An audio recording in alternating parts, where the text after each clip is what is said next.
ऋषि मुनियों की पावन धरती, देश धर्म का नाता है। कहते सारे लोग यही हैं, गो हमारी माता है। जाग उठो ओ भारतवासी, जाग उठो ओ भारतवासी, गो पर छुरियां चलती हैं। बंद करो गो माँ की हत्या, सारी जनता कहती है।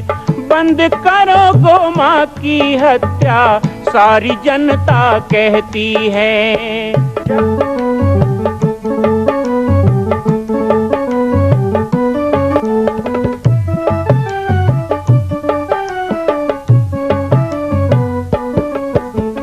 जगह जगह पर बूचड़ खाना, लाखों गौएं कटती हैं।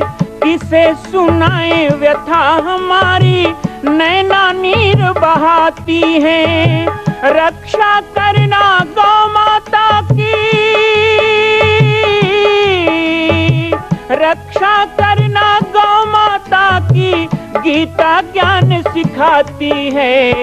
बंद करो गो माँ की हत्या, सारी जनता कहती है। बंद करो गो माँ की हत्या, सारी जनता कहती है।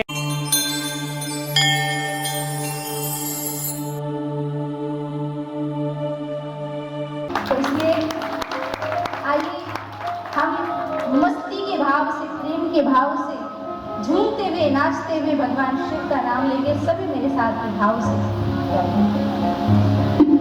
हो जय जय शिव शंकर माहेश्वरम,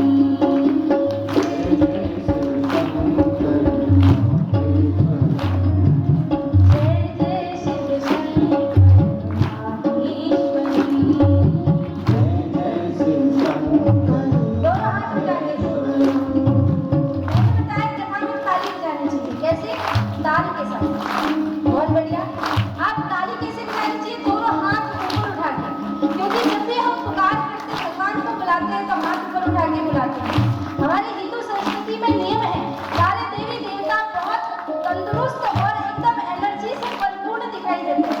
हमारे यहाँ किसी भी देवी देवता को ऐसे लूज फूल देखा आपने? नहीं, एनर्जी के साथ उनको बुलाना है ना?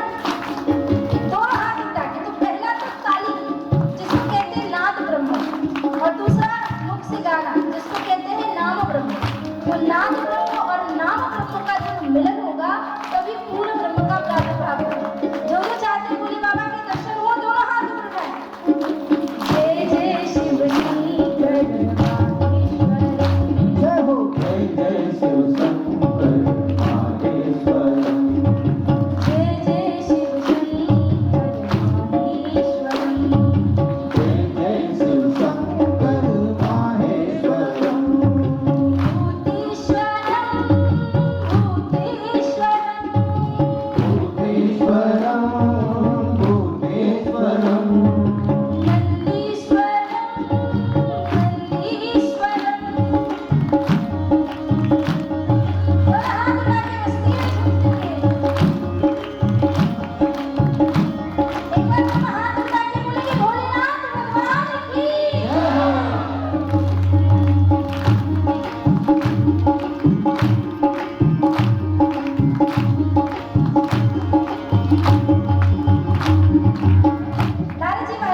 भूतेश्वरं शिव भूतेश्वरं जय जय शिव शंकर महेश्वरम। बोले शंकर भगवान की, महाकाल भगवान की, नमः पार्वती पते हर हर महादेव। आज क्योंकि पहला दिन है, हर व्यवस्था होने में थोड़ा समय लगता है। थोड़ा अभिषेक भी विलंब से हुआ, थोड़ी कथा भी आधा घंटा विलंब से प्रारंभ हुई। पर मुझे एक बात बहुत अच्छे से पता है, हमारे जो श्रोता हैं ये बहुत शुद्धि श्रोता है। वरना इस विकट परिस्थिति में लोग जितना बुरा भाग लगाते हैं, अरे नहीं बाबा वहाँ नहीं जाना, यहाँ नहीं जाना, यहाँ नहीं जाना।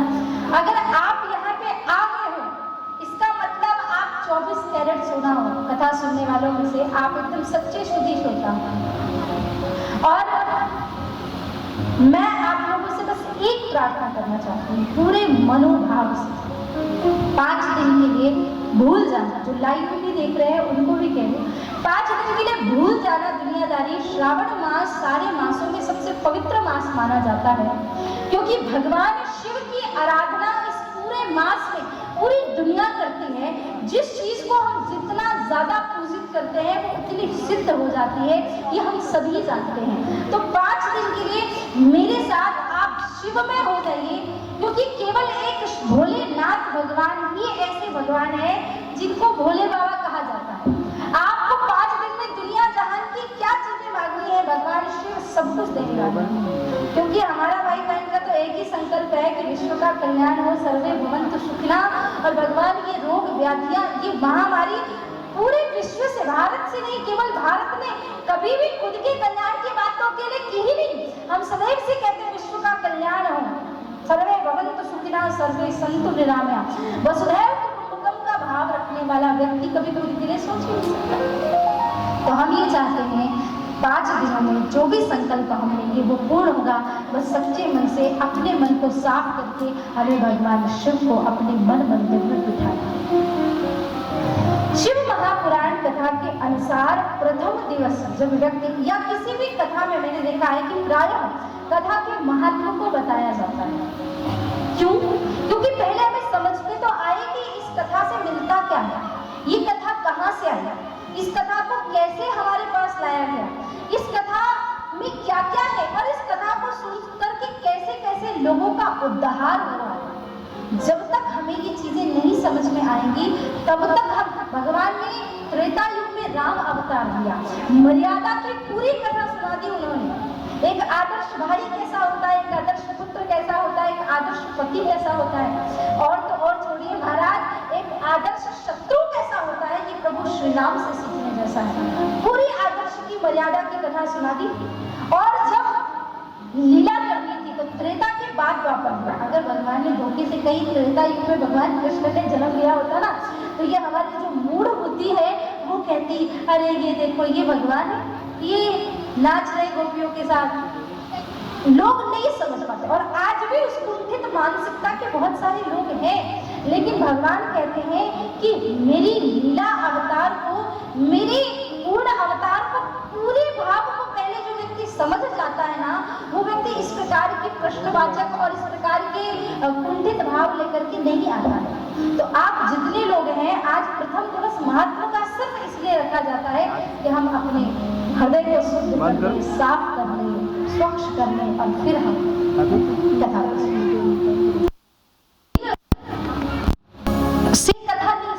है ना, ये बात याद रखिएगा कि हम अपने शरीर को यहाँ बैठा के रखें और हमारा मन कहीं और घूमता रहे, वो कथा नहीं होती है।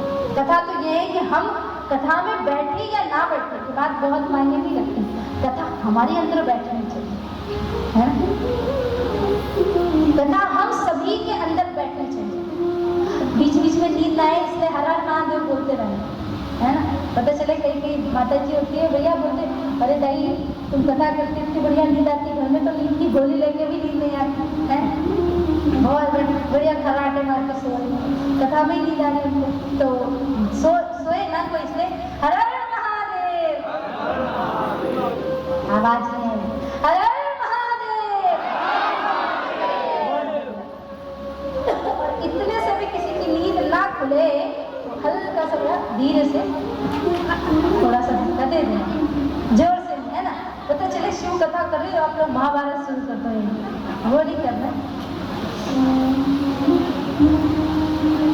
हम कथा में बैठे हैं, ये बात बिल्कुल मायने नहीं रखती, कथा हमारे अंदर कितनी बैठे है वो मायने रखता है। एक गाँव में कथा चल रही थी, एक बुजुर्ग थे, लगभग 70-75 साल के, बचपन से ही नेत्रविहीन थे, तो आंखों से दिखाई कुछ देता नहीं था, कानों से भी बहुत कम, ना के बराबर सुनाई देता था, ना के बराबर।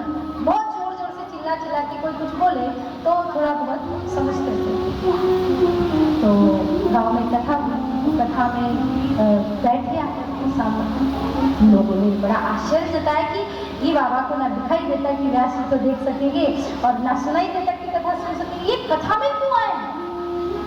तो जोर जोर से कथा के बाद लोगों ने चिल्ला चिल्ला के 10-20 बार में तो पूछ लिया कि बाबा आप कथा में क्यों आए हो? ना तो आपको दिखाई देता ना आपको सुनाई देता ढंग से, आप कथा कैसे सुनोगे? आप यहाँ क्यों आए हो? दादाजी ने बहुत सुंदर जवाब दिया, बोले आपने बिल्कुल सही कहा कि मुझे दिखाई नहीं देता, मुझे सुनाई नहीं जाता देता, लेकिन मैं ये बात जानता हूँ कि जिस परमात्मा की कथा चल रही है उसे दिखाई देता है। अगर उसने एक बार मेरी तरफ देख लिया तो मेरा कथा सुनना। हम यहाँ किसके लिए बैठे हैं? उस परम कथा परमेश्वर, उस भगवान की, उस भोले बाबा के लिए जो क्षण भर में किसी की भी प्रार्थना सुन लेता है, क्षण भर में। वो कथा तो आपने सुनी ही होगी ना। एक चोर शिवरात्रि के दिन जाता है, पूरे गांव में देखता है, हर जगह रात्रि जागरण चल रहा है, 4-5 दिन से घर में कुछ खाने को नहीं था। आज भी लगता है चोरी नहीं कर पाऊंगा, रोते रोते हताश उदास होकर के जंगल से घर की ओर जा रहा था। एक शिवालय था और उस शिवालय में कोई था नहीं। इसने सोचा क्या करूं, अब इस जंगल के शिवालय में तो मुझे कुछ मिलेगा नहीं, और वैसे भी शिवजी महाराज अवघड़दानी, उनके मंदिर में तो किसी को भी कुछ नहीं मिलता है। मैं इसलिए हमेशा कहती हूँ और संत महात्मा भी बताते हैं कि पत्नियों को अगर मंदिर के दर्शन कराने लेके जाओ तो भोले बाबा का मंदिर सबसे बढ़िया होता है, क्योंकि लक्ष्मी नारायण मंदिर लेके जाओ, राधा कृष्ण मंदिर लेके जाओ तो माताओं का ध्यान तो भगवान में रहे या ना रहे, वो राधा जी के हार में जरूर चला जाएगा। अरे ये कब बन गया, हमने तो कभी देखा ही नहीं, कितना सुंदर हार है जी। एक काम करते हो, पुराना वाला तोड़वा के थोड़े और पैसे डाल के नया बनवा लेते, बिल्कुल ऐसा। तो वो वही देखती रहेगी, शिव जी के यहाँ जाओ, शिव जी के गले का हाथ कोई नहीं मानता है, तो कैसे कहीं दिख जाए तो लोग चिल्ला चिल्ला के भागते हैं। चोर ने देखा कि शिव जी के मंदिर में मुझे क्या मिलेगा, चारों तरफ देखा कुछ भी नहीं था, ऊपर देखा एक घंटा लटक रहा था। अच्छा कुछ 11-21 किलो का तो होगा ही होगा, इसको बेच दूंगा, 10-15 दिन का तो गुजारा बहुत आराम से हो जाएगा। कैसे पकड़ूं कैसे। अब देखा शिव जी के ऊपर घंटा है, कोई बेंच नहीं, कोई स्टूल नहीं, कुछ भी नहीं। बहुत मशक्कत करने के बाद उछल के जब नहीं उखाड़ पाया तो शिव जी के ऊपर पांव रखने लगा। उधर से पुजारी की नींद खुल गई, पुजारी आया, चिल्लाया और मारने के लिए दौड़ा। मूर्ख कहीं का, भगवान शिव अपने दिव्य स्वरूप में प्रकट हो गए और कहा खबरदार मेरे भक्त को मारना मत। बोले प्रभु आपका भक्त नहीं, चोर है, और चोर के साथ साथ महापापी भी है। कि लोग तो आपकी पूजा करते हैं, ये आपके ऊपर पांव रख करके खड़ा है, इतना पापी।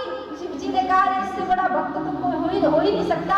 लोग धतूरा चढ़ाते हैं, बेलपत्ती चढ़ाते हैं, पानी चढ़ाते हैं, पहली बार ऐसा भक्त मिला जिसने अपने आप को ही मुझे चढ़ा दिया। अब सोचो इतना भोला वाला कोई और कैसे होगा। वो है मेरे भोले बाबा, वो है मेरे भगवान शिव, उनको अपने हृदय।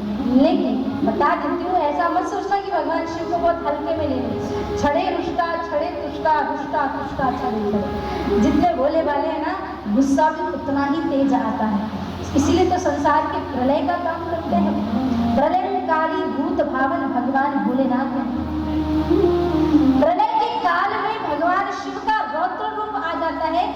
कोशिश करना कि भगवान के रौद्र रूप का सामना ना ही करना पड़े।